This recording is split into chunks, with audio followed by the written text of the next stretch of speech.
Thank you all for your patience as we let everyone in. Okay, I think we're good to go. Hi everyone, my name is Sari. I'm the Public Programs Manager at MOFAD. Thank you all for joining us this evening. It's wonderful to have people together. I just lost my chat room. Okay, here it is. Great. So for those of you who don't know what MOFAD is, and this is your first time participating in a program with us, normally they are not online. Normally they are in a physical space in New York. But you know, this is where we are. So we're thrilled to be able to find ways to still come together. So we're really grateful for everyone's participation this evening. This is the first talk in a new series called the Takeout. So congratulations for joining us on our first ever program.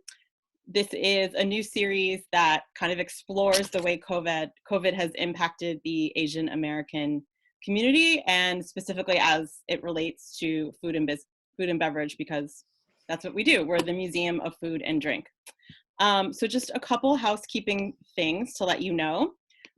Again, if you have never participated in a MOFAD program before, we have a lot of different things going on. So I would really encourage you to check out our website, which is mofad.org. We have a newsletter that goes out every Tuesday. We have a lot of information to share with you. We are going to be doing more talks in the series. We actually have one a week from tonight with a whole new esteemed group of panelists discussing the relationship between food taboos and xenophobia. That should be really interesting, and I hope you will all return next week. We have Sunday night online programs that we are working with Gastro Obscura on. Not so much COVID related, something a little bit lighter. This coming Sunday, we have one about cooking with craft beer. So if you need a break from COVID, I definitely recommend checking that out. Anyway, so that's it. Check out our website for all the different things that are going on. We are going to be recording this. We're recording it right now. So just wanted to let you know that. This is a free program. So the reason we're recording it is so we can keep it archived on our website. We have a tab on our website that says programming, then online programming, and then the takeout. So if you have friends that missed it and wish to see the talk, please send them there, or feel free to share that once we have it up. The other thing I wanted to let you know is that there's going to be a Q&A at the end, not during. So everyone has a little chat icon at the bottom of their screen on Zoom. So right now that's disabled, so you aren't able to chat. So if you do have a question that comes up for the panelists during the talk, please just write it down, make a mental note, because after the talk, we are going to reopen that chat, so you'll have the opportunity to ask questions to the whole panel or individuals via the chat box. I think that's all I wanted to tell you about right now. All right, so I would like everyone to just take the opportunity on the panel to introduce themselves. So let's just go one by one. Grace, let's start with you. So I am a cookbook author known for my expertise in Chinese cooking. Normally when people are in the mood for Chinese food, I of course want them to do home cooking because I want them to be cooking from my cookbooks. But in watching this devastation of what's happened to Chinatown in the last couple of months, I am doing everything in my power to help Chinese restaurants get back on their feet. Great. Lucas. Hi, everybody. My name is Lucas Sin. I'm the chef of Junzi Kitchen here in New York City and in New Haven, Connecticut. We're a small group of Chinese fast casual restaurants, basically, and we are silly enough to be ambitious to want to help contribute to realigning Americans' understanding of what Chinese food should be and what Chinese food can be. So at the restaurants, we serve these twin beings, these bings and these noodles. It's founded by a group of students who craved a certain flavor of home. And a lot has changed since we opened our restaurant sort of 4 years ago. This coronavirus crisis for us is the greatest challenge yet, but we'd like to think of ourselves as optimistic. Because we have a lot of peers in China that are 1 or 2 months ahead of us and whatnot. And we've launched quite a few initiatives to figure out how we can give back to the community, but also how to sort of like stay alive. Great. Wellington. Yeah, Great to be here with everyone this evening. I'm Wellington Chen. I'm the director of the Chinatown Business Improvement District and the Chinatown Partnership. My background or keen interest has always been in community revitalization or revival. As Luca just said, this is one of the greatest challenges that we have seen in our lifetime. But I'm like him, I'm also very optimistic. So I do believe that no one is going to forgo a 5,000-year-old cuisine by not eating or depriving themselves. So I look forward to discussing with everyone. Thank you. Thank you. Jennifer. Hi, everyone. My name is Jennifer Tam. I am the co-founder of Welcome to Chinatown. I'm also the newbie of this group. We are just 8 weeks old as a grassroots initiative. We focus on supporting Chinatown small businesses. As a Chinatown resident, my friend and I, Victoria Lee, as we co-founded Welcome to Chinatown, we started this initiative as a way to give back to a community that has seen a lot of rapid decline in business since the beginning of this year, before coronavirus, made its way to the U.S. And today, in the quick 8 weeks that we've been around, we've been able to raise nearly $120,000 in donations that will all go directly back into Manhattan's Chinatown. Great. Wilson? Hi, good evening. My name is Wilson Tang. I'm the owner and operator of Namwa Tea Parlor in Chinatown, Manhattan. It is 100 years this year, 100-year-old restaurant in the heart of Chinatown. We also have two fast casual locations, also downtown Manhattan, and another full service in Philadelphia. Excited to be part of this panel and to talk about the topics we have in front of us. Thank you. Thanks. Brandon. Hi, I'm Brandon from Mr. Jews in San Francisco, Chinatown. We have been open for about 4 years. We're in a historic building that has been a Chinese restaurant in this Chinatown since the 1890s. It's only been 2 other restaurants before us. So it has amazing legacy here in this building. I feel really privileged to have Mr. Jews be here. And we've just been trying to help this neighborhood, and also using the training that we've had to also progress Chinese American food. Thanks. And Kathy. Hey guys, I'm Kathy Irway. I'm a food writer. I wrote the cookbook, The Food of Taiwan. And I also have reported a bit about Chinese food, and mostly from home cooking standpoint, like Grace. But about a month ago, I reported a story for New York Magazine's Grub Street about new initiatives, people who were doing efforts to help support Chinatown and Chinese restaurants.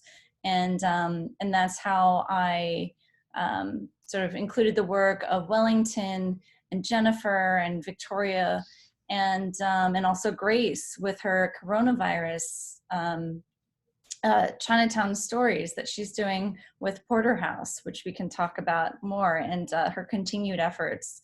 So, and I've also had the great honor and pleasure of getting to know a little bit about the work of Lucas, Wilson, and Brandon through writing about their delicious, amazing food, which I hope you guys have tried. So that's how I'm here. And really, really excited to be talking with everyone tonight. So, I mean, no joke, the whole restaurant industry is suffering like no other time that we've known. And so many are wondering, not when, but if their restaurants will ever open again. So it's just a crazy, crazy time. No one's for sure, you know, no one is for sure. No one knows for sure how or like what this thriving cornerstone of our culture will look like once, you know, operate and how they will operate once restaurants do open. But we do know that Chinese restaurants have faced and do face continuously to this day additional hurdles. And they also led the pack in closing down. So by mid-April, the data from a credit card processing company, Womply, concluded that roughly half of the nation's Chinese restaurants were completely closed and weren't accepting any, they weren't having any data from their credit card transactions. And so that was far more than any other sector of the restaurant business. They were closing down before cities had forced them to shut down to customers except for delivery and takeout. And we know this is due to racism. But also, I think that it's important to keep in mind that Chinese restaurants with its long history in America were transforming before COVID-19. So if we were doing this panel just a few months ago, I think that we'd be having a really meaty discussion around this narrative of the last few years that we've been talking about, which is that a bold young generation of Chinese American chefs and entrepreneurs like Lucas, like Brandon, and like Wilson have been sort of staking their ground and breaking from the formulas of the past by their forebears, and both in terms of creativity as well as how they run their business. Things like rejecting expectations that Chinese restaurants have to be inexpensive and so forth, and helping diners understand China's history and regional cuisines. So some have said that, you know, maybe this pandemic is an opportunity for a reset, a reassessment of values or how, you know, restaurants could operate, a chance to maybe modernize, like initiatives that Jennifer and Victoria running, like Welcome to Chinatown, are hoping to do for restaurants to kind of bring them online a bit more, helping them out with resources for marketing. And, you know, but certainly first, major crucial life support has to be done. And so community organizers like Wellington Chen and writers like Grace Young are crucial. So that's why I'm really grateful to hear from this multidisciplinary group who have been on the front lines, not just restaurateurs. They also happen to be a bi-coastal group and also a very multi-generational group. So there's a couple of you in your 20s and then some folks who have been doing their work for more than 20 years. So, you know, as we all know in Chinese culture, it's about respecting our elders and everyone too. So I'm really, really excited that all of you can speak here. But since 3 of our panelists are restaurateurs, I thought we'd start with them to get everyone caught up to speed on how you're doing, how your restaurants are faring now that we've had a little bit of time to settle into this new reality. Wilson, do you want to go first? Yeah, sure. I think for us, we made the decision very early on, you know, mid-March, to shut down the 2 full sit-down restaurants, just because our staff was not willing to, or they were worried about coming into work on the subways, and just the general hysteria that was in Chinatown. So we closed the 2 full sit-downs right when the pause happened. We kept the smaller, the baby opened, the fast casual opened in Nolita, just because the staffing there was a little younger, a little more diverse, and they were less scared. They were actually willing and able and wanting to come to work. So we kept that one open. You know, we're 6 weeks in. We are making some strides into figuring out logistics, and by shuttling employees into work this week, we are going to make a run to open up both of the restaurants in New York and Philadelphia next Monday.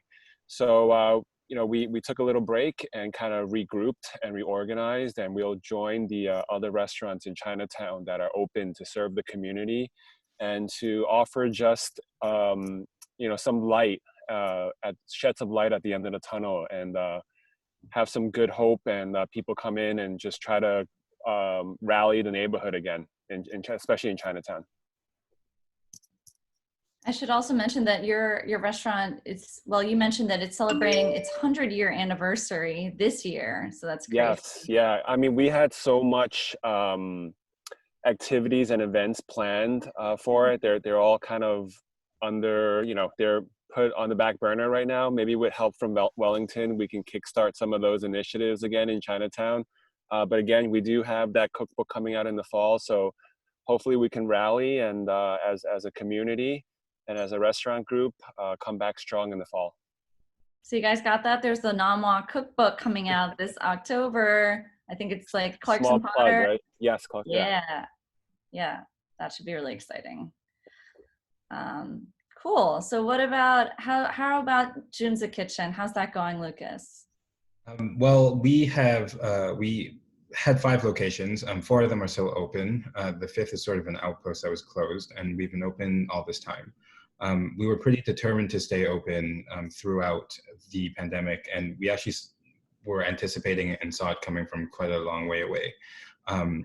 A lot of our partners, our business partners, our friends, our family are still in China. So one thing that probably is different with us is that the Junzi team is built of people who just got here from China. Most of us came to the US for an education and ended up, working in the restaurant business.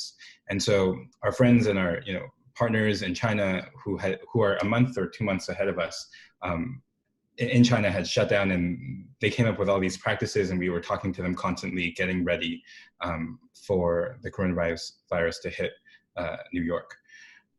Obviously, you can only prepare for so much. Some of the first things we did were we pivoted pretty hard to family meals, which is to say to deliver 8 meals to one person, to one ticket at once instead of 1 by 1 to minimize the food waste. We cut down our menu by about 50%.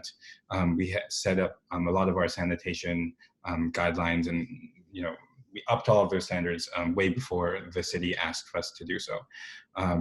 But obviously, that's never going to be enough, because at the end of the day, before this, only about, best case scenario, 30% of our sales came through delivery. One thing that's helped us a lot is that within the first 2 weeks, we pivoted to fulfill a lot of orders for hospitals. We also set up a donation program because we saw a lot of our other sort of Chinese restaurateur brethren. This is a shout out to one of my best friends, Eric at 86, and Raku and Rich Ho at Whole Foods, and everybody who put together this bento essential program to send meals to hospitals. And we saw that, we have 4 locations. So our big thing was we have a little bit more know-how around bureaucracy, and we know that if you just deliver meals to hospitals, that doesn't mean that that food is going to be at the right place at the right time. And you need to work really carefully with those hospitals to make sure that that delivery is safe and you're getting the right type of food that's nutritious and all those things. So we wanted to set up sort of infrastructural things like that so that other restaurants could also benefit. So one thing we did in the beginning was work with New York Presbyterian so that they could set up their own sort of like donation fund, and then they could allocate resources to get food at the right time. So it's sort of like working with that sort of like long-term mindset to help other restaurants sort of collectively gain bargaining power, I think is really important. And that applies to sort of a lot of policies and sort of early negotiations with delivery platforms and that sort of thing too. And the last thing we did is silly enough to launch a 3-course tasting menu that's like delivered every Friday to a couple hundred people. And it's because I used to do these tasting menus in the restaurants during fast casual service. And we would say 7 courses, let's do Chinese Dominican food. And then we look at like Chinese Dominican food ways and how the immigration patterns sort of like affect the food and that sort of thing. And like we'd write this sort of tasting menu. So we've condensed that sort of experience into 3 courses that we've sent to people. And every week it's a different culture. This week we're doing Chinese Vietnamese with Madame Vo. Last week we did Chinese Malaysian with Kopitiam. It's been a lot of fun, and honestly, it's a really great chance for me and my team to still get to cook collaboratively, to cook creatively, and more than anything, like demonstrate to people that Chinese food is a global force, right? That it connects cultures, it connects people, and we can still think creatively, and we can still be sort of grateful for how history has moved food despite being stuck in our homes. Oh my God, I love that you're still doing these things. You're just moving them to a virtual format. It's only the only thing that keeps me sane, because like it's so fun to get to write like a tasting menu like every week that, if it sucks, people just don't get it again. But if it's good, it's like, maybe like we'll have to try the next menu. We'll see what they come up with. So yeah, it's been a lot of fun, and it's really helped me keep my kitchen team sane. I see. Yeah. I mean, it sounds pretty fortuitous that you were already doing that beforehand, and now it's becoming, you know, everything's going online. People are looking for entertainment online, and I mean, you know, from virtual parties and get-togethers and whatnot. And here you just took that and transformed it. So. And you know, like a lot of these learnings, like they come from looking at China, right? Like people talk about this TikTok explosion. There was Douyin first, and so you watch the progression, and like people are just people. So people get bored the same amount of weeks into something, right? They get angry at the same sort of like week progression since the lockdown, and so you can learn things from how people like both the good things that people are doing in China and the mistakes that they've made. I think, for example, like live streaming is going to be huge for a lot of chefs moving forward. Like we're going to have to show people how to perhaps plate or reheat or talk about this, like these meal kits, or maybe catering programs will need to be enhanced by a chef's presence virtually. So there are these things that are happening in China that I think are worth paying attention to. Wow. Yeah. Definitely follow Lucas's Instagram stories too. But let's get back to that. Let's move on to Brandon at Mr. Joe's, which you are physically at right now. I can see. What's going on there? Yeah, I had to move around a little bit. Sorry. That's okay. I'm upstairs now. We were actually our last day of service was March 14th, and we actually were seeing a decline in reservations, mostly because they're canceling. But we weren't like slow enough to actually close. We just started to do some things to address that, which was starting to like open up our pantry and our groceries. That was something we started that last week of service, something that we're still doing to this day as a program. My strategy throughout this whole thing has been really trying to prioritize the health of not only myself, but all of our staff. And I think trying to make sure that the interactions between anything we're doing is at a minimal. So we have programs that we're doing. We're cooking for World Central Kitchen. They have drivers pick them up. We do about 200 meals a day for that. We do something like, sounds awesome what you're doing, Lucas. But we do we do a tasting menu with a friend down the street. They have a Michelin star restaurant called Lord Stanley, and they're really close friends. So we do a 5-course like collaboration. I think collaborations are going to be really key for moving forward. Just creatively, like Lucas is saying, like just for our own sanity, because we're very creative people and we need to kind of continue to invest in that just to feel alive. I think, and the last thing that we're doing right now is that grocery thing that we're expanding.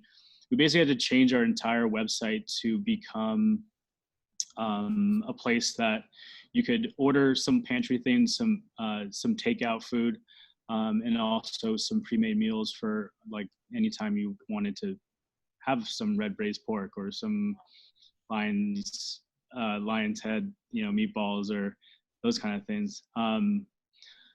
But we're taking a slower approach here. I think in California,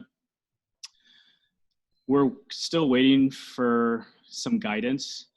And I think there's a group of restaurants here that I'm part of this coalition called the Bay Area Hospitality Coalition. And we're kind of really wanting to get more guidance before we decide to open.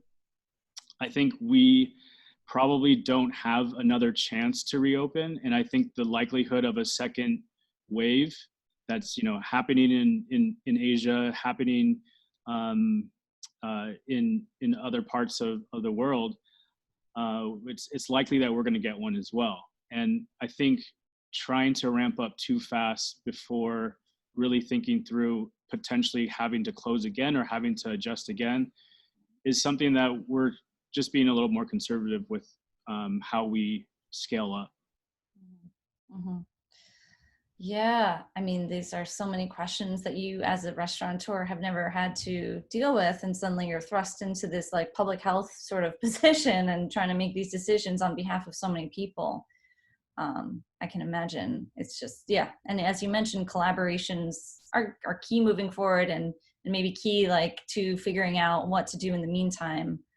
Um, yeah, I want to get back to the pantry, but thought that that might be a good segue into the work at Welcome to Chinatown, where that's sort of like the name of the game is collaborating to strengthen and lift up those who need more help. So Jennifer, do you want to get into why you started it and what's going on right now?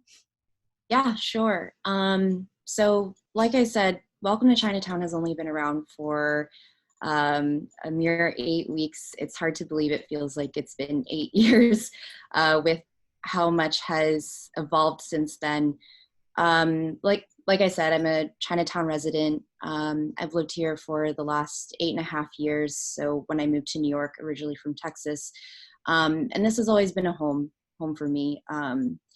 And so the way that Welcome to Chinatown started was mostly just a conversation between me and my friend Victoria, who I co-founded this with. She also lives in Chinatown, and we really started to see the demise of what was happening in the neighborhood as early back as Chinese New Year.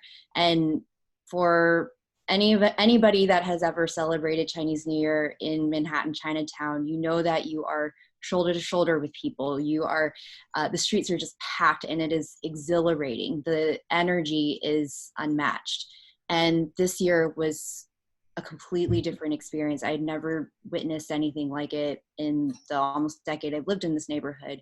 And Victoria and I, we really tied it back to the fact that that's when news of coronavirus had started to spread. Even though it wasn't in the US, like people were afraid to come into the neighborhood. We really attribute it to the xenophobia, to racism. In the more recent weeks, we've started to see an increase in crime rates, and my Citizen app goes off all the time now, which is unfortunate. And I think a pinnacle moment was when we were having a late night meal at Wohop. It's one of our favorite places. It was Friday night at, must have been like 12:30 in the morning or something like that. And again, for anybody that's ever been to Wohop, you know that it's usually bustling. And again, that was not the case. We were the only patrons there. And that's really when we were like, something is up. And from there on, we, started to see restaurants close down, restaurants, businesses, they were in Chinatown, they were all starting to wrap up business. And Vic and I were like, what can we do? Like at this point, do we know if they're going to come back? And we couldn't just sit there and not do anything. And that's how Welcome to Chinatown was born. Originally, it started as a way to provide a single platform where people could purchase gift cards. And, I think a lot of restaurants had been doing it at that time. This was like early mid-March. You purchase a gift card, hopefully it can inject some immediate revenue into the business. But, as amazing as that purchase is, because you're showing your support to the restaurant, a $50 gift card that's probably going to be purchased one time can only carry a business so far. So we had to quickly figure out how we would pivot. And that's where the idea of bulk meal donations that were donated by donors via a GoFundMe fundraiser and then fulfilled by Chinatown businesses, I think is where things took off. I have to give my hat tip to Wellington, who was the very first person that we spoke to when we started Welcome to Chinatown.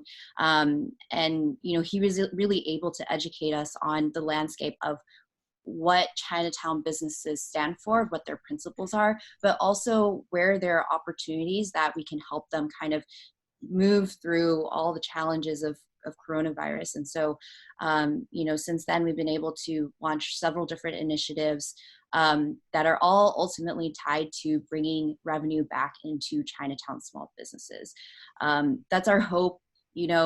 I look at many of these mom and pop immigrant run businesses and often think about my own family, because my two aunts, when they immigrated to California from Hong Kong, they started a restaurant that they had for 30 plus years.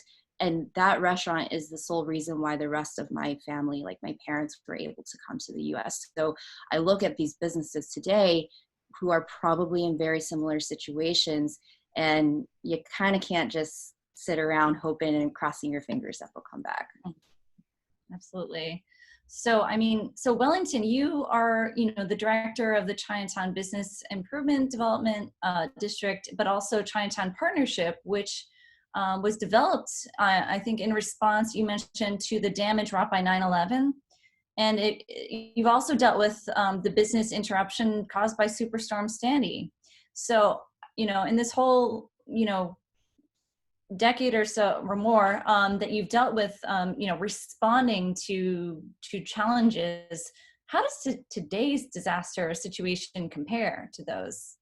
That's a great question, Kathy, because, you know, Chinatown has suffered one blow after another.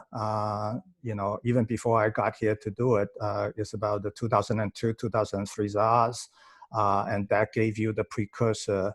But to answer your question, this is unprecedented. This is totally uncharted water, and is, you know, no one, this is so unknown, and it's still changing. The virus is still mutating, and Lucas is absolutely right to be cautious, and as everyone should be.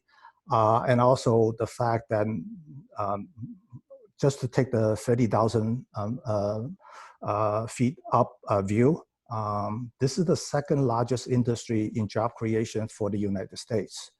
The economic impact, the economic joke currently is estimated to be $240 billion by the end of the year.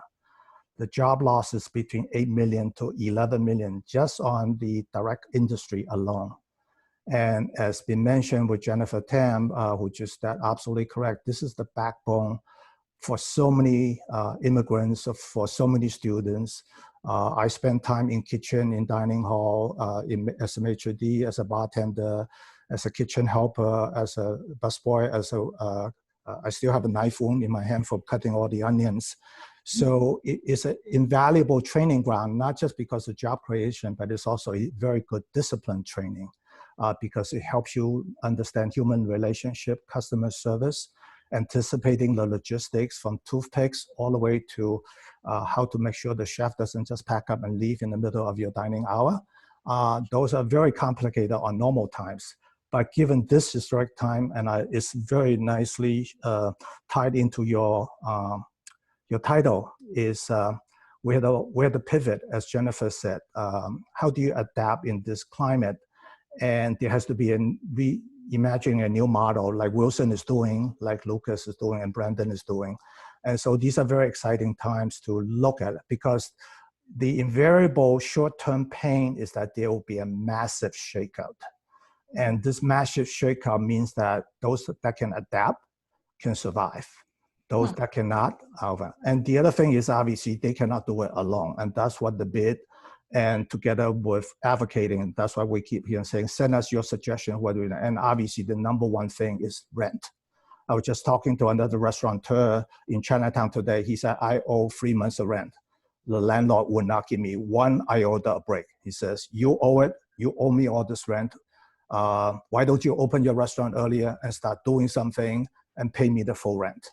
And I'm saying to him, I said, you better have a good talk with him, because this jolt, this spike that all of a sudden shot up to this high degree, that the rescue fund that the restaurant industry is asking for Congress is $120 to $150 billion just for bailout, not bailout, what is called a rescue fund. And if you don't let the tenants amortize, and this is a word to a caution to all the landlords who thinks that you can to be immediately demanding all the payment from the past 3 months or the past 6 months, because by the time, God knows what time would they come back out, that amount of rent needs to be amortized. So I think on the Congress level, we're pitching for the, besides the rescue fund, is also a modification to the PPP, because the 75-25 allocation does not work for the restaurant industry. Only 9% of the restaurant industry qualify for PPP for the first round. So there is a phase 4 that's working. And then obviously you need tax breaks, which is what we're doing. We are asking for tax shelter, the safe harbor. You know, you need, if you're in a massive once in a century storm and you're a little dingy boat out there without infrastructure support, mind you, 99% of the shops in Chinatown are mom and pop. You need a safe harbor. You need a shelter, temporary shelter. And that's why I was very glad to be, you know, we spent 3 hours last night on community board listening to the Safe Street program, which is basically, if you're going to be reopening at 50% capacity maximum, and that is if they even come back at all, you don't have enough social safe distance space. Just think about Chinatown ice cream factory. If I have to space a customer 6 feet apart, how many can fit in her store? And then to not have the conflict, you can see the fights between people violating your public space, people that are not wearing masks, and you're gonna inherently create conflicts. So one of the things that the community board and some of the merchants are creating is obviously, I need breathing room and I need breathing space. So one of the things is obviously what Calgary is doing and many European cities are doing is that you're going to have to spill over onto the sidewalk and maybe into the roadbed. And that's for the merchant to decide, because some of the streets obviously cannot be done, but obviously having the alfresco to increase your dining space, since you're going to, you know, I was talking to Wilson yesterday, that every customer requires a 6-foot radius space that's as tall as he is. And how many Wilson can you fit in Namwa? And so that's why we are very excited to working with him about creating Doyer Street so that people can have the proper social distancing space and then a safety space. You don't want the customers to get sick and you don't want your staff to get sick either. So there are many things that can be done, but it's also about reimagining, right? So I think that this is the part that needs to be explored but I remain very optimistic because Chinese food has a 5,000-year history at the minimum. And no one down the road, once we find the vaccine, is going to deprive yourself of the food that is so excellent in the world. And also, very few places on earth has 291 restaurants in one cluster, and that's Chinatown, New York. And so anytime in America, if I tell you I have 290 eateries in one cluster, in one area, you will say, wow, what a dynamic area, I must come and visit. And that's where it gives me hope, what Lucas and Wilson is doing. And mind you, Wilson is opening a Chinese restaurant in China, in Shenzhen, selling Chinese food to the authentic Chinese. So that shows you the degree and imagination that could be here. So, but in the interim, there'll be tremendous pain. There'll be tremendous pain. And I'm asking people that hang in there. We're going to make sure that we're going to give you the type of relief that obviously the short-term one is going to be excruciatingly painful, but hanging there, we will make sure that, and also we need to educate the public. Please support us. One of the programs we're going to ask the government to do is that you have 325,000 employees. Can you buy takeout lunch from us, please? Right? Just as a token of support. And besides parking, using less of your car, taking the subway like all of us, free up the several hundred parking spaces in Chinatown so that we can get more customers to come into Chinatown, free up some space for us. And then as well, we got to start educating both the store owner as well. The days of letting people exploit us. I remember as a waiter, I had to give them free duck sauce, free noodles, free teas, unlimited fried noodles, jellos for dessert, ice cream for dessert, all in one package of $4.95 or even $3.50 back then. And those days are over because half an hour of the waiters or waitress time is $7.50. And how much are you charging me? You're expecting a $4.95, $5 lunch with free tea, free soup, and you know, mind you, the restaurants are not in nonprofits. They're like mine. They have to turn up. They have to at least break even, and put food on the table for their children and educate their kids. So the educational campaign that Jennifer is doing is excellent because this is, and Victoria is doing are excellent because we need to let the public know that you need to support the thing. And the part of the cost is that there will be higher costs.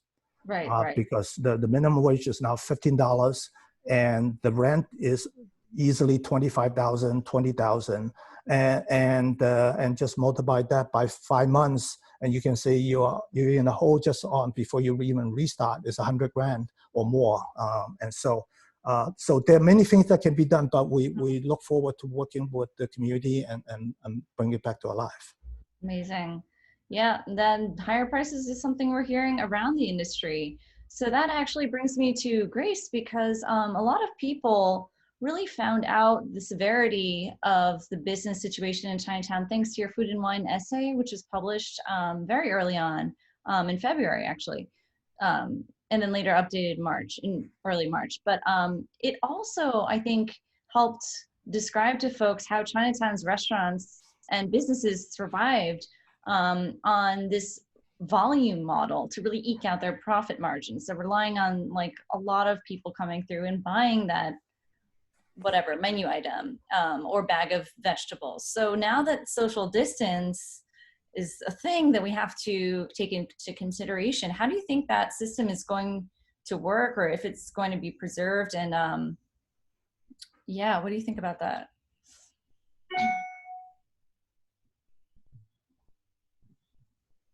About it was talking about the fact that the Chinese economic model is based on volume, and that when you have fried rice selling at $6.95 or $7.95 a bowl, when you take into account the cost of the food, the labor, the rent, electricity, sanitation, taxes, everything that goes into account for the owner's product, they're making very, very little profit. And so that's really, the aim is to sell hundreds of those bowls of fried rice or hundreds of bowls of wonton soup. And so in January, when customers stopped coming in, that's why business was down 80% and everyone was starting to go under. So yeah, it doesn't, and right now, there's no way that anyone can survive when margins are that thin. Right, right. So you brought that to light for a lot of people. And I think that today, now that we're contemplating not packing restaurants, keeping them, you know, not even 50% full, that model is definitely just sort of out the window, or it's not realistic anymore. But the other thing that I did want to mention, that your ongoing video series and also your initiative to tell Chinatown restaurant stories. Can you tell us a little bit about that? Sure. So I became an accidental Chinese restaurant activist in that there's a wonderful museum in New York City called Poster House. And they were having this exhibition called The Sleeping Giant. And I was going to be doing some work for them. But of course, all museums shut down mid-March. And so they came to me and they said that they wanted to still do something involved with the Chinese community, and did I have any ideas?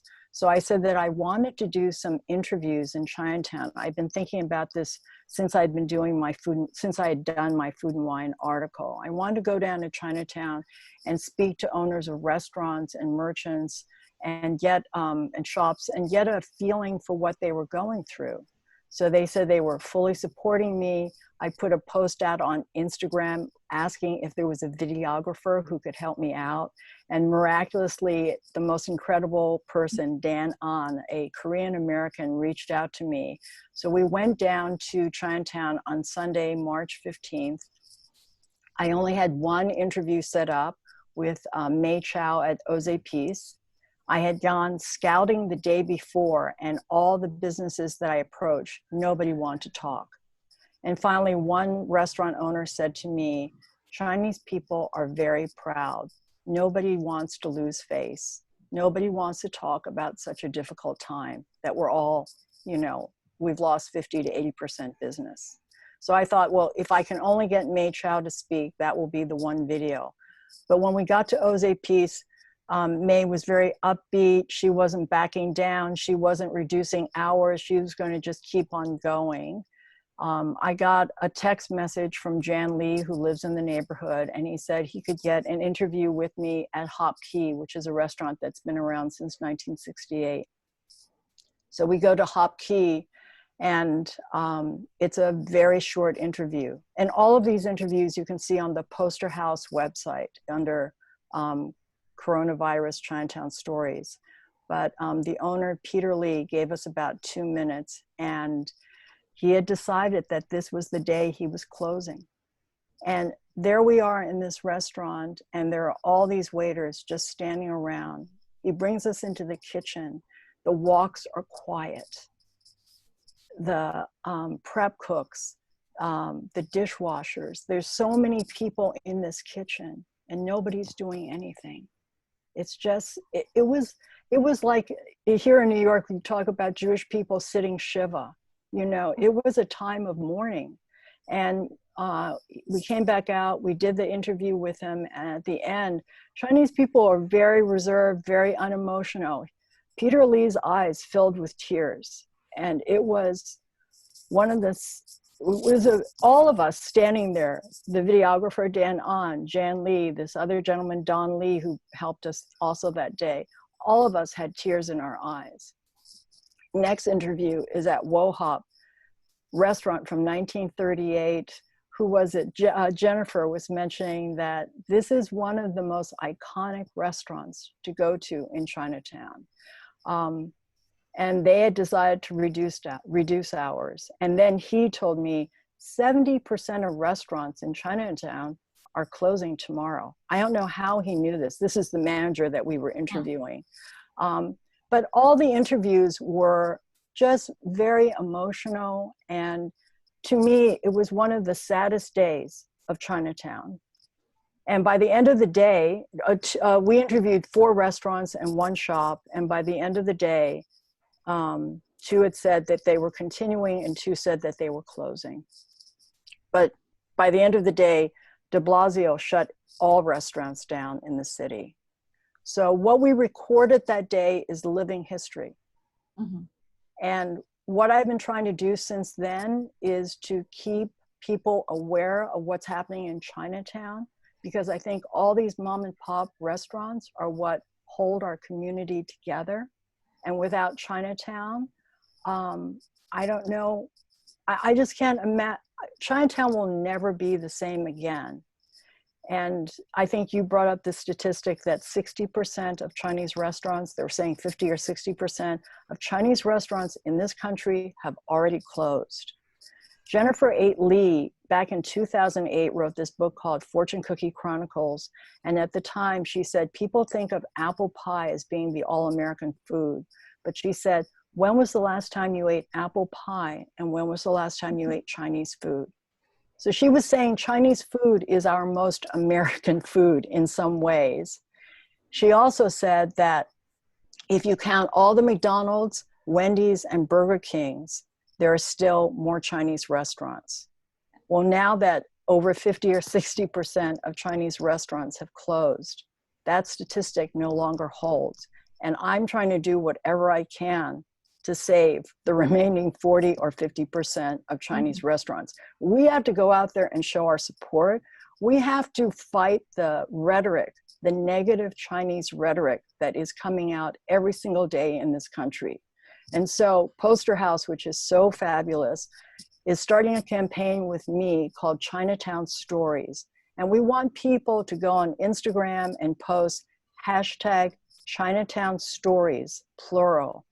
And do a post about your favorite restaurant, your favorite Chinese market, your favorite Chinese store. Remind the public of why we love Chinatown, why we love Chinese food, that it's part of our American history. And ask your friends to do it. And we want this whole page, which is just pure love and support for Chinese food, Chinese restaurants. It should be about Mr. Jews and Junzi and Namwa and Mei Chao's Oze Peace and Hop Key and Wohop. We've got to support Chinatown Chinese restaurants. There's only 40 or 50% of them left. They're on their knees. So please, everybody, do this. Thank you. Sounds pretty easy enough to share your favorite Chinese restaurant story. I love it. I can't wait to read them all, actually. But it seems like we have this Darwinian situation. Like Wellington, you mentioned that like the ones that kind of transform in this moment are gonna live, and then some are not gonna. So I'm really curious about what Wilson, Brandon, and Lucas, are you guys like making ends meet right now with you know, with only one location open, Wilson, with your pantry, Brandon, with you know, with your dinner tasting menu things, and how is that actually going? Like, is that, and certainly you're all like very like, you know, well-known, like brand name established, which is an advantage that many other restaurants might not have. So, but what is it really looking like? Is this sustainable? It's not for us, at least. You know, when we closed, we had 60 employees here, between Mr. Juice and Moongate Lounge. I mean, for the PPP to work, what Wellington was talking about, we would essentially have to get that many people back onto our staff, and you know, our servers were getting their tips on their check as well, so we can't pay them less than 25% of their wages that they were going to get. And so the model, once we start breaking it out into what we're doing now, it's not sustainable for us, like for a longer period of time, especially when you think about all the deferred payments, getting back to some of those fixed costs. For us to defer, you know, our rent or insurances or those kind of things, it's great for right now. It helps to keep what we're doing, I think, moving. But the prospect of reopening to some of those deferments that would come back to us, that is a very, very steep hill to climb. Already it's very steep, but to add on those deferred payments of the last 3, 4, I don't know how many more months it's going to be, on top of our normal rent or our normal insurances, that's the hill that I think is going to be the hardest to climb unless we get help. Right. So this pantry is kind of, it's an interesting, I guess, stopgap measure for the immediate, you know, situation. But I think it's really interesting because you're not set up to be an e-commerce business. But at the same time, I'm really excited because you're across the coast from me and I can buy the stuff that you curated, which I'm like, why did this exist before? Because this is kind of cool. And likewise, my retirement plan. It was like my retirement plan. One day I would just like get a little shop on the corner and just me and my wife would just run it, and I could just do all the inventory myself and make lapchang and make some zhongzi and you know, just kind of like hang out. So that's, I guess, what I'm doing right now all of a sudden. I mean, there's something kind of also valuable in that you could reach a lot of people. And I should mention, you have a book coming out this fall, and so does the well, we already said say that? I forget. Anyway, both Mr. Joe's and Namwa has a cookbook coming out. So that's typically like the one sort of way that restaurants reach a wider audience, you know, than their neighborhoods who can sort of walk in unless it's like a destination. But this pivot to kind of like really getting to shop from and also view, like, so I know that Lucas is doing a lot of like online videos and stuff like that. That's, I mean, there seems to be like this great move to seeing this, the potential in that. If I'm not mistaken, is there potential in that from a business standpoint? I mean, I think there is a business for sure. Because I mean, if you take a look at what happened in China, reopen started a couple of weeks ago, maybe even more than a month ago, and there are in particular, there are a couple of products that are extra sticky that people just turn to once they get to leave their homes.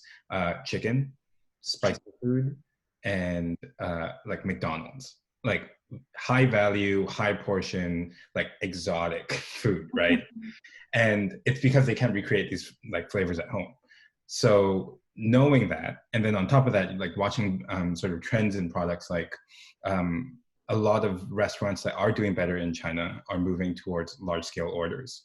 I mentioned hospital deliveries earlier. Hospital deliveries are one way to look at hospital deliveries is as catering orders.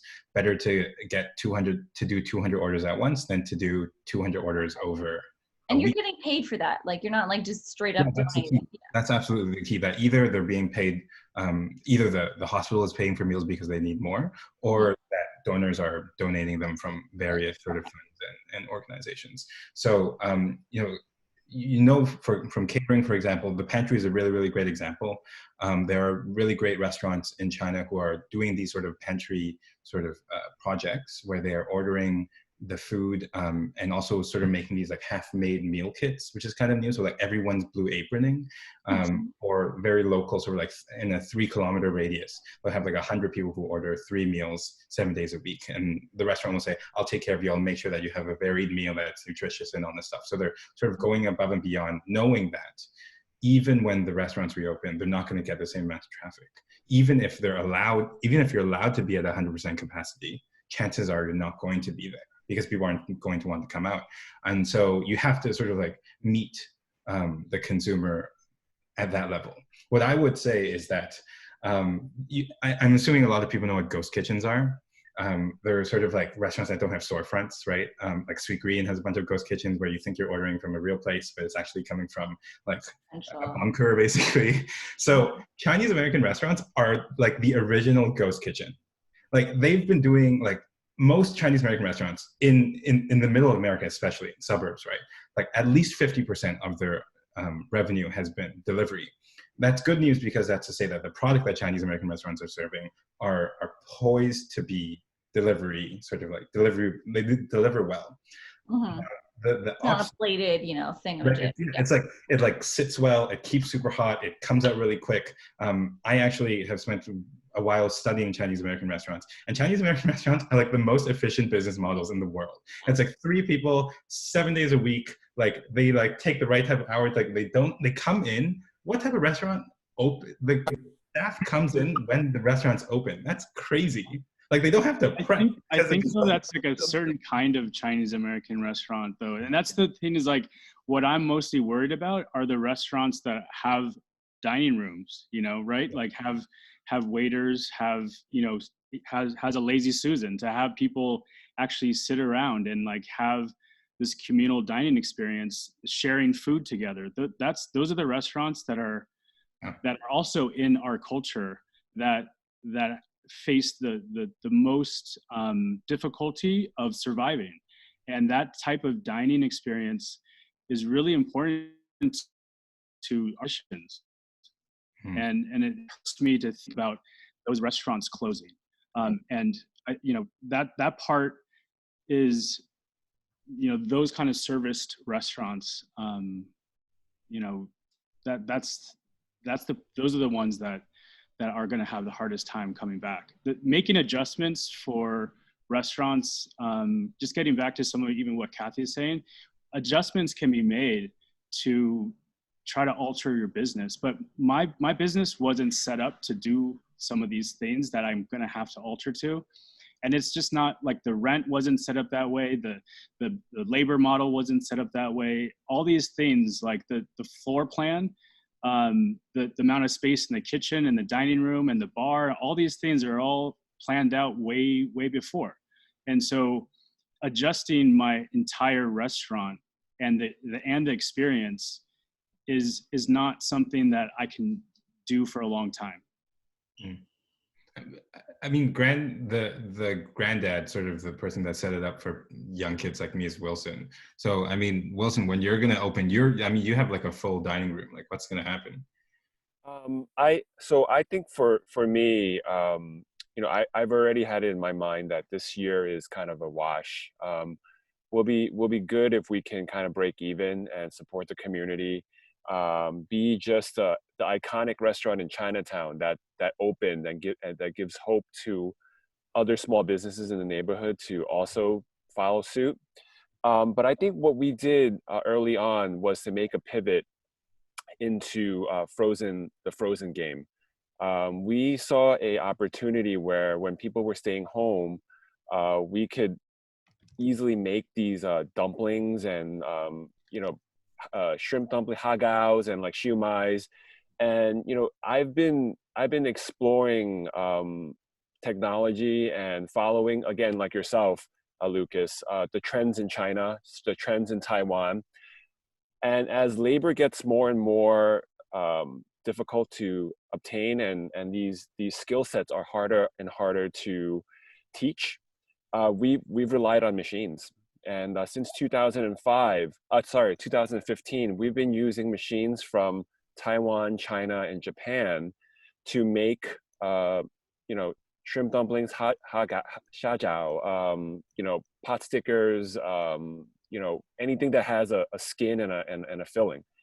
So, we're basically using the technology that we have now and just pivoting into frozen dumplings. And we've seen some success with that. And I'm going to keep exploring that route for our restaurant group and just seeing where that goes. But, this year is kind of a wash. We have to maintain our employees' morale. We have to be this light in Chinatown, and also be able to transition the new reality of dining dim sum at home. And I've seen everyone doing kits. We're talking about making fillings and putting them in pint containers and sending off these kits with the wrappers and the garnish and the oil, maybe even the steamer basket. These are all things that are on my mind, and potentially a virtual experience. And that's where we're looking at. A Zoom dumpling making party sounds pretty good to me right now. Similar to what you're doing, Lucas. I'm taking a page out of your book and kind of transitioning to home cooking, because that's going to be I think that's going to be the move for the next couple of months, or until there's a vaccine for this situation right now. Well, and crazy. Yeah. Sorry. The one thing I wanted to add on is because, we're talking about modernizing businesses and using technology and, thinking of new creative ways. And I feel like our generation, this millennial generation, is so lucky that we understand how to modernize and how to pivot quickly. I think one of the things that we've been thinking about lately is a lot of the restaurants that came before our generation. Some of the businesses we're working with, they don't even know how to claim their own Yelp page, or they don't know how to set up an Instagram, or they're not even using a digital POS system. And so when we think about, what does the future of Chinatown look like, I think our generation is at a really interesting crossroads, because on one hand, our experience and our identity as Asian Americans is how we express ourselves and through our restaurants and how we serve our food. But then at the same time, our culture also, instills in us to respect our elders, and also help uplift the communities or the generation that has come before us. And so it makes you wonder, how can I help those businesses too? Because when I think of home, I think of like Daiwang, and how you can get a huge vat of congee served to you in a plastic container, like the one that Lucas is drinking out of, like that is a familiar, like home invoking kind of experience for me. And that's something that I don't want to see go away. So it's like, how do we take what we know within our generation and apply that to those businesses that don't have the same resources that we know of? There's some sort of interesting irony in the fact that these chefs are now turning to home cooking videos, which was like the domain of like cookbook writers like Grace. And, by the way, I hope your cookbooks are flying off the shelves right now, stir frying and Breath of the Wok. So, I mean, what do you make of that, Grace? I'm really fascinated to hear that that's the pivot right now, to go to home cooking. Yeah, it's I think it's a smart strategy for restaurant chefs right now, because we don't know what the next months are going to hold for us. And as Wilson said, this year is pretty much a wash. I think we're just trying to stabilize the restaurant situation right now. But we have to be thinking quickly on our feet. So, And we were going to open this to questions, but first, I just wanted to go back to Wellington. Did I hear correctly that you said there's some sort of Doyer Street plans to have like an outdoor al fresco dining street in Doyer Street, Chinatown, or what was? Yeah, that's sign off on that. I'm trying to sign off on it. yeah, no, it's Amazing. no, it's just we have you know, Wilson and I have both talked about that in the past. We have last 2 years we have this mural painting on the ground floor of the ground to welcome Mabel Lee back. If she was alive today, she's the first female Columbia graduate, and then she led the women's suffrage movement in the 1920s. So she's a proud symbol of Asian American, what they can achieve. And so we have always believed that, you know, life is meant to be celebrated, and that, and so obviously the common characteristics about Chinatown is that we are in tenement buildings. We are in extreme, narrow, tight, 18th century, 19th century buildings that you can hardly have enough room to stand, let alone a 6-foot radius around each person. So we got to talking and just say, you know, why not do an open street or safe street program to have safe distancing as well as celebration. And so I do believe there's a great deal. See, the one common denominator, if you talk about whether it's home cooked food or why you want congee, like Jennifer said, needs to be piping hot, is that the Chinese food are meant to be communal. It's a round table, it's a lazy Susan. It's meant to serve one at a time. That means that you need to get together. So in a few years from now, when the dust settles, obviously these few years are going to be very, very painful. We're going to get back together again. But during that, before then, we need to really set up the infrastructure. One of the things that Chinatown is lacking right now, besides is obviously we don't have a contactless payment system. Unlike Wilson. Wilson is way ahead of the game. I do not know what Lucas is doing, Brandon, but I presume they are ahead. But for most of the existing Chinatown, because there's another shakeout between Alibaba and you know, WeChat Pay and all these other ones that are trying to dominate their contactless pay system.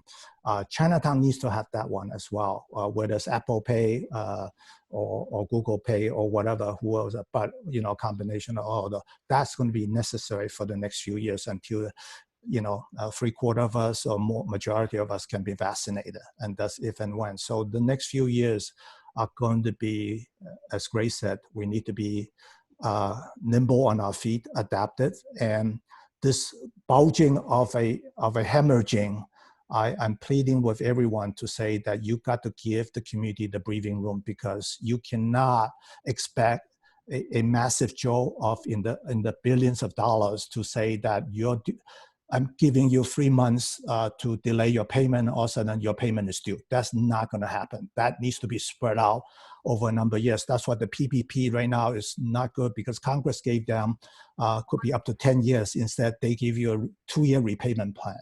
No one's going to pay you in, you know, able to repay you in two years. That should be a minimum of 5 years of repayment.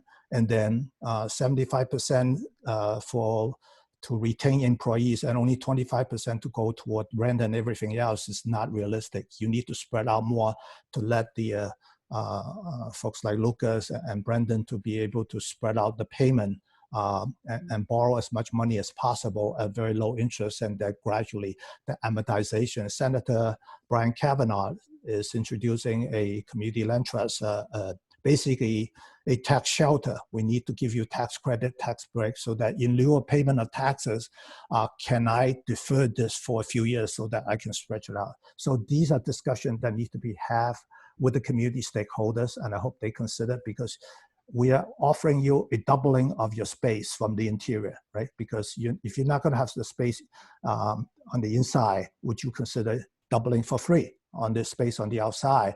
And that's a matter of asking, because Chinatown have very narrow streets. You're not on bus routes. You're not on truck routes. And so, but the delivery can still be made through. Would you want to have additional breathing space and dining space or takeout space on the outside? That's to be discussed with the community. Absolutely. So speaking of discuss with the community, we thought we'd open the questions to our community right now listening. Tamio Spiegel. Hi, thank you very much. It's been a great discussion. One element that I haven't heard about that I'd like to hear from the restaurateurs is the impact of third-party delivery services. And is there a way that restaurants can take back ownership of their own delivery? Thank you. In San Francisco, they passed a bill that the ceiling for all delivery apps are 15% is the highest that they could take.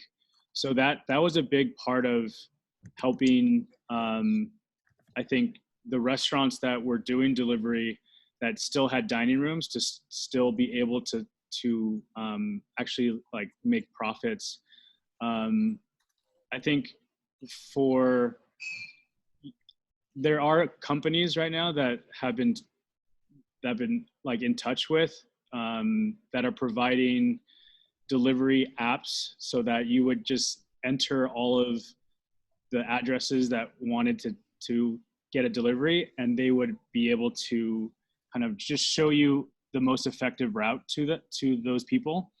And that is something I've been thinking about, maybe using our previous employees to start like a fleet of delivery drivers. But there is a lot of discussion here in the Bay Area about combining forces within the neighborhoods and doing group deliveries.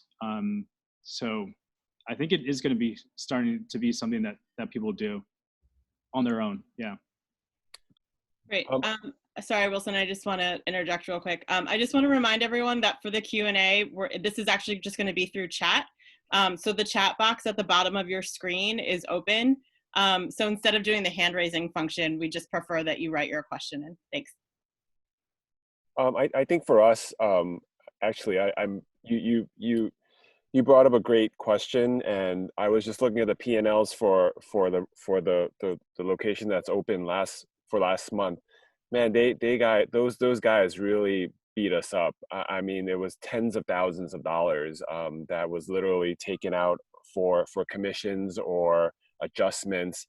And I don't really have a plan in place yet, but we do have a smart car that runs on electric, and we've been kind of just facilitating our own delivery. So partially we've been doing our own deliveries if the orders are big enough, especially if it's from the frozen dumpling side. We'll actually have someone drive and deliver the product within Manhattan and Brooklyn. But yeah, that's a huge issue. I'm sure all restaurateurs are facing that issue. But yeah, the Grubhub and the Seamless, man, those hurt. Yeah, they rob you blind. It's like the worst. Don't use them. Just call the restaurant.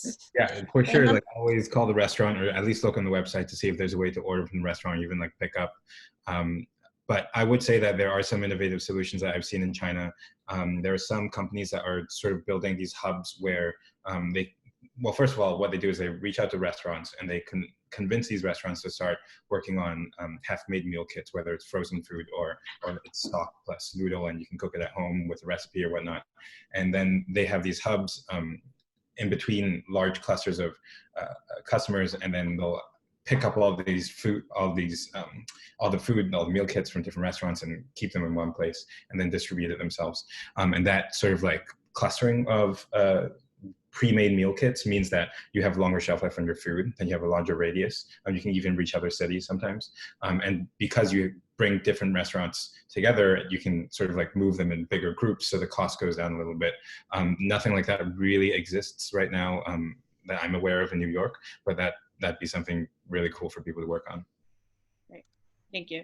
All right, next question is from Wendy. This is for Jennifer. How can residents in San Francisco be a part of the Welcome to Chinatown initiative for San Francisco's Chinatown? I think the biggest thing in terms of a remote sense, since for Welcome to Chinatown, we are specifically focused on Manhattan Chinatown, but not to say that it can't be replicated. I think I just chatted one. It's called hashtag, I mean, Instagram, Save Our Chinatowns, which I just chatted to everyone. Brandon, you sent that to me. And also this ChineseFoodClub.org. Yes, those have been amazing organizations and resources to help localize things. And Seattle, there's Scapita is a nonprofit in Seattle that's also doing something similar. I would say the one thing that's really easy to replicate and just as a way of helping is to just continue to tell the story out there. You know, Grace was talking about it earlier. She was one of the first articles I'd read when I was trying to educate myself on what exactly was happening in the neighborhood. And it evoked such a strong emotion. And when we spoke with Kathy, which is how Kathy and I met for her Grub Street article that she mentioned, I can't even begin to tell you how much the media influence is so important to initiatives like this and just like understanding what is happening. I wish that the media had paid more attention to our neighborhoods sooner, and it was almost like it happened a little too late. And so, you know, Grace and Kathy, they were really at the forefront of it and trying to push out this message from the get-go.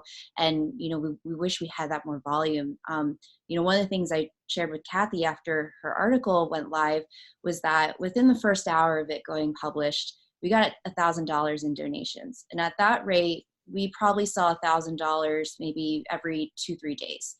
The next morning, the New York Times picked it up into their morning newsletter, and we got $10,000 in donations that day. So the power of media is incredible.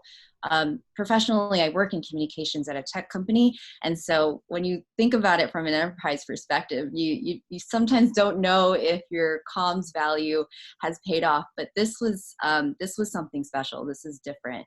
And so to echo what Grace has been saying, keep telling your stories. One of the things that has been really important to us as an initiative is we want to tell the stories of Chinatown as we see it as residents or as children of these restaurant owners, not what the media has prescribed to us, because they really don't get it the way that we do. So I think, you know, short summary is to just encourage as much storytelling from your point of view as much as possible, because it really does make a difference. And especially if you have a social influence, like that also does incredible wonders. I can't even begin to tell you like how much that has moved the needle for Welcome to Chinatown. Thanks, Jennifer. This is for whoever wants to respond. This is from Joe. Do you think large Chinese-based chains like Spice World and Haidi Lao that have been moving into downtown Flushing over the past few years will try to step into any vacuum left by closure of mom and pops in Manhattan's Chinatown? So these are Chinese-based large chains that have been cropping up in Flushing and as American outposts. Anyone have any thoughts on that?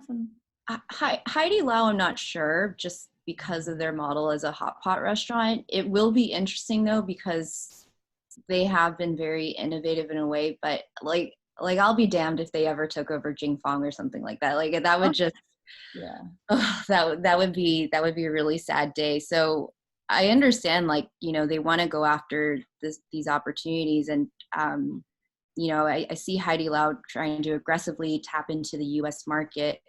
I think it's yet to be seen what the appetite will be.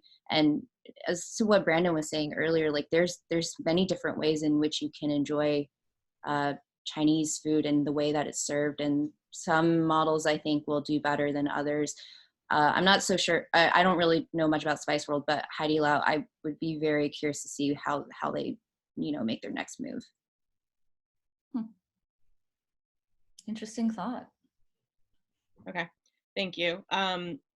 This is from Grace, not Grace Young, Grace Toy. What would be the best way for us to support Chinatown restaurants, including as creatives?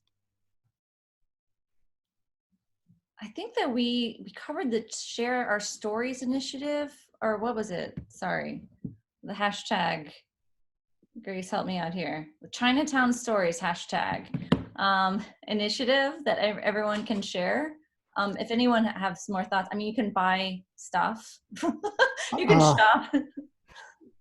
Kathy, we have a website called Chinatown.nyc. And on there, there's under the resource guide, we listed Welcome to Chinatown and all the initiatives that all the bright volunteers are helping us with. So there's a whole list of initiatives underneath the resources under Chinatown.nyc. As to the earlier question about the chain stores, you know, one of the restaurants that's chain that's doing very well is P.F. Chang. Right, and they are catering to, they have market surveys to what the mainstream America wants and the portion they want. So there's something to be said. I do not believe that at the end of the day that they would wipe out all the nice foodie restaurants in Flushing, because, you know, food is very much tied into your own upbringing, your culture. And so, for example, you know, the spicy food is not something that a lot of the Southern Chinese in the that are grown up used to more milder, lighter, natural taste food.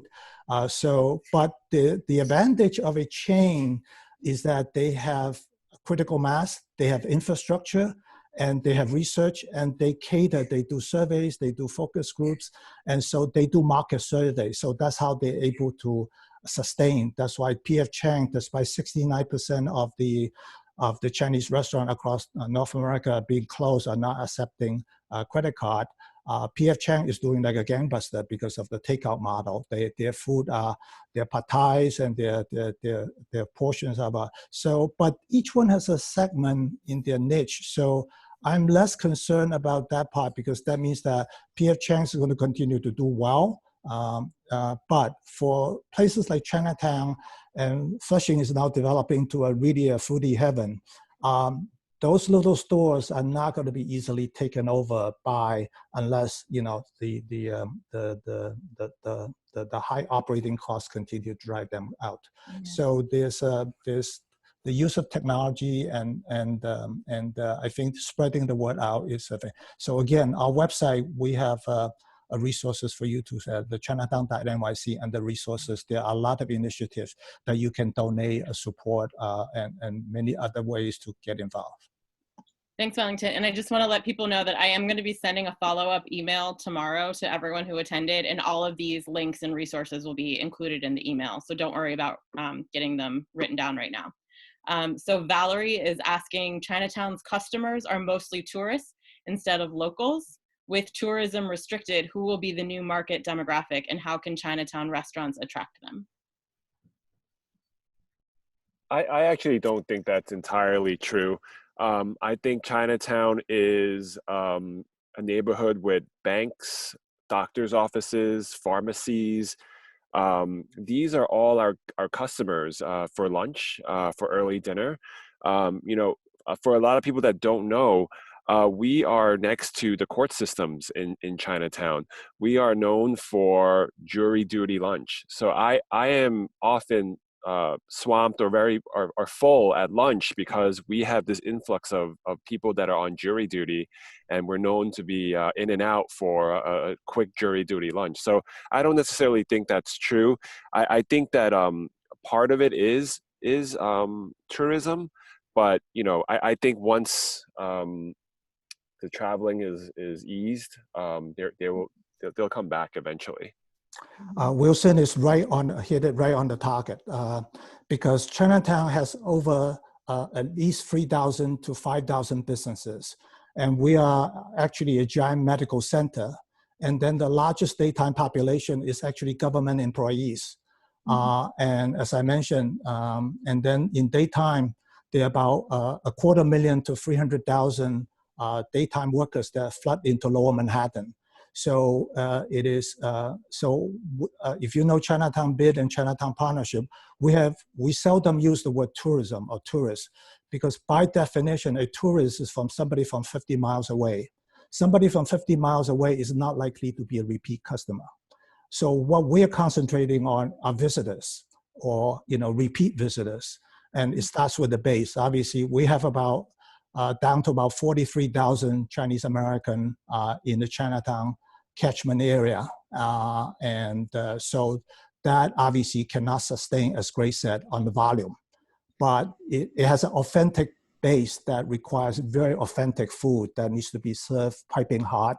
and they know the value of the food. But obviously, that's why I'm pleading with the government to support us and the daytime nearby people to support us. If 300,000 people can take 10 minutes to come down to Chinatown and spend $10, it goes a long, long way toward that, because they're existing population. Right now, they are used to 60% of them in our survey like to eat at their desk. And obviously, that's why a few years ago, we brought in the Flushing Food for delivery, and they cannot compete with Grubhub and Seamless, and they had to fold. But it was a good attempt at their part, because they recognize the market, that if you can tap into this 300,000 daily tsunami that comes in during daytime. That's why Chinatown people saying, how come you don't do night market? Well, because at nighttime, you don't have those extra 300,000 people. And also night market tend to take away from the brick and mortar stores that have to pay high rent. That's why there are many considerations. So that's why the model should be that we should reach out to these things and just say, can you help support Chinatown? If 325,000 government employees, those that are stationed in the courts, the correction officers, the district attorney's office, the judges, the jurors, and the nearby office workers, if they were to come in and support, do takeouts, that will go a long way as a start. Thanks, Wellington. In San Francisco, I think a lot of the restaurants here have a mix, like what Wilson and Wellington are talking about, a mix of tourism and walk-in traffic, but also our closest neighborhood here is downtown. And another, I would say, challenge for Chinatown in San Francisco is that all the tech companies here have, to their credit, like allowed their employees to not have to come to work for the rest of the year. So there's added challenges over here with not having a very busy downtown, which is a big part of that lunch business here. And the tourism, which a lot of the hotels are up the street and they're suffering through this pandemic as well. But I think some creative ways that some companies are trying to help. I talked to Rezi and Ben Leventhal, and he is rolling out a new capability on Rezi that allows for a virtual wait list, and that he's basically offering it free service to use that capability on Rezi. So I'm going to be talking to CCDC here to let them know that service through Rezi is available. And so that wait list would allow operators to be able to manage a wait list that doesn't require like a host, or if it is busy, then people can still sign up on a wait list and know when their name is ready, that they can actually go to that restaurant and sit down. Pretty cool. Great. Thank you, Brandon. So this is from Christy. For the restaurateurs, what do you hope will change, perhaps systemically, once COVID-19 is over, business resumes back to normal? Anything you hope that can make things more sustainable, better in the future, so more small businesses can survive?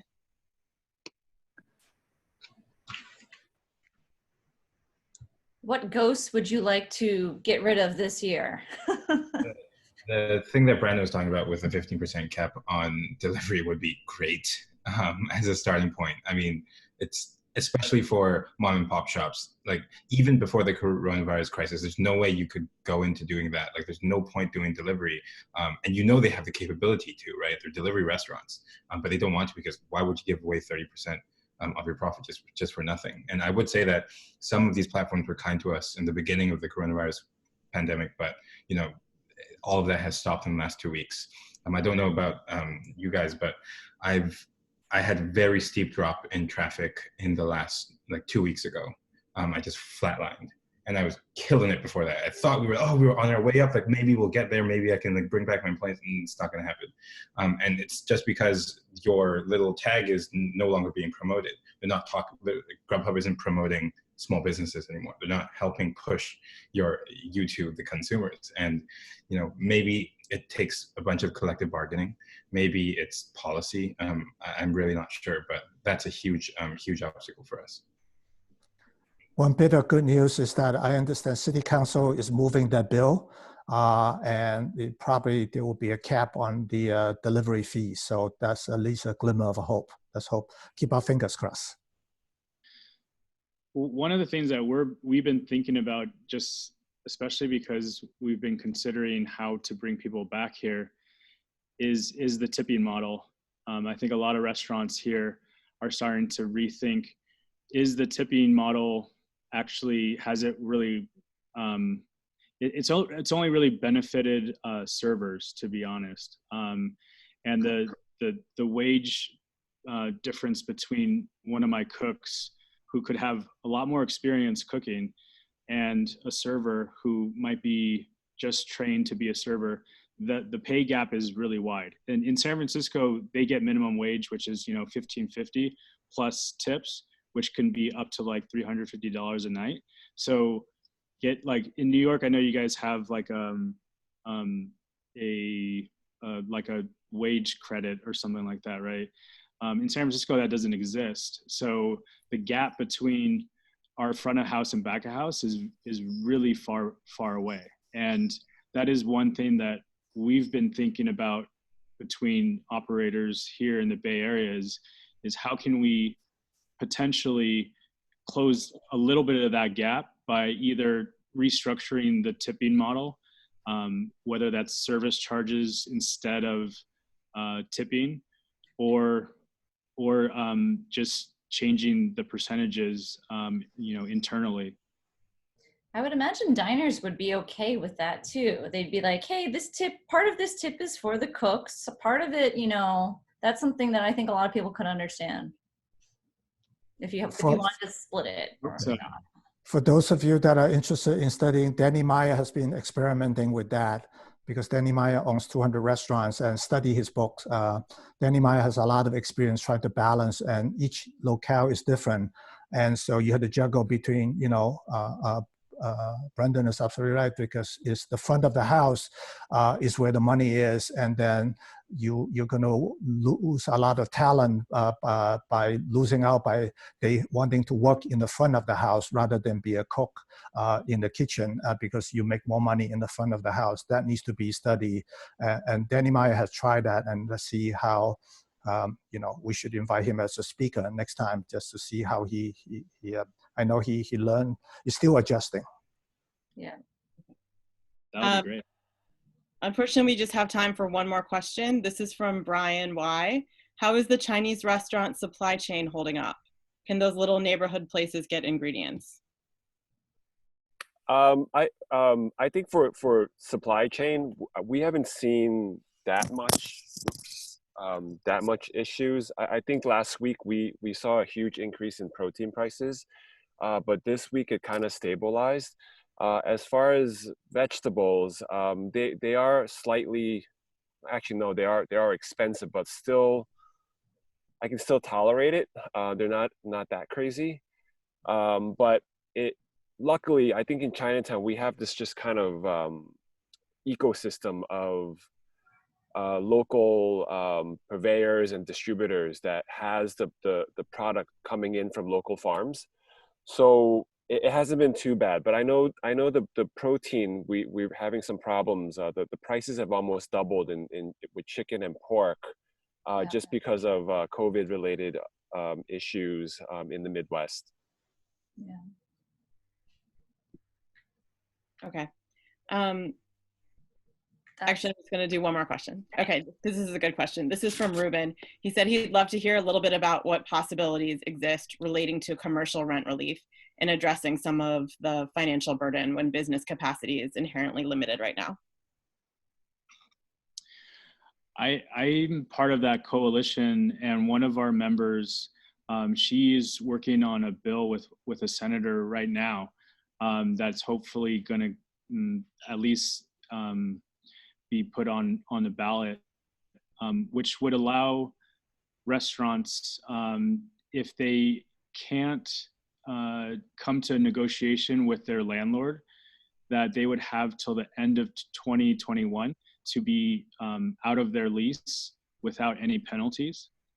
And I think, you know, for us, we were on our way to a certain level of, I think, efficiencies and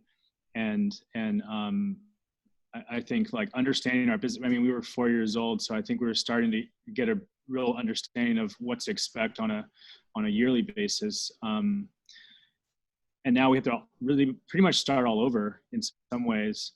So I think trying to have that in place will allow for negotiations to happen that would be a little more favorable to restaurants that are trying to actually get through this on, you know, in a year or two. And so we're hoping, we're crossing our fingers that might go through. But at the very least, even if it gets put out on the ballot, I think it would be, I'd say, helpful for those negotiations. Just as a additional point to that, those that are interested, there is a coalition of national restaurateurs, similar to everyone that's here, called saferestaurants.com with a plural, saferestaurant.com, and there's an advocacy there that you can join in as a member and help to write to Congress to modify the PPP, to ask for tax breaks, and to have them to set up that industry rescue fund. They're advocating for $120 to $150 billion in restaurant rescue fund because this massive bulge. And then as well, there's another website called restaurantsact.com, and that is the National Restaurant Association that also have lobbyists that is acting on the behalf of the restaurateurs across this continent. Thank you. Yeah, thank you so much. So we're going to have to wrap it up tonight. I appreciate everyone who stuck with us. I know we went a little bit longer than expected, but I think that's okay because this was certainly an important conversation. And I really apologize for those of you who didn't get their questions answered.